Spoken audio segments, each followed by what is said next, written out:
কুটনি বুড়ি বলতে নেই মা, কুটনি বুড়ি বলতে নেই।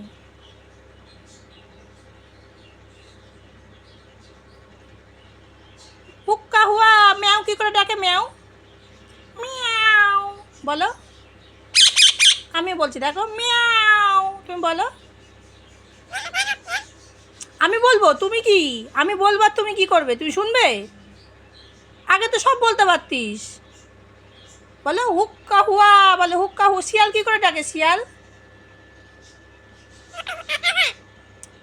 শিয়াল কি করে ডাকে? হুক্কা হুয়া। আর বিড়াল কি করে ডাকে? বিড়াল মিয়াও বলো। দেখেছিস তুই কি কিরকম তর্ক করিস? আমি বললাম ম্যাও কি করে ডাকে? ম্যাও। বিড়াল কি করে ডাকে? মিয়াও। কুটনি বুড়ি বলে না রে, কি মজা নিয়েছিস কুটনি বুড়ি? কুটনি বুড়ি বলতে নেই, পচা বলে। পচা, তুই পচা, তুই পচা। টিম টিম পচা, টিম টিম পচা। টুকি।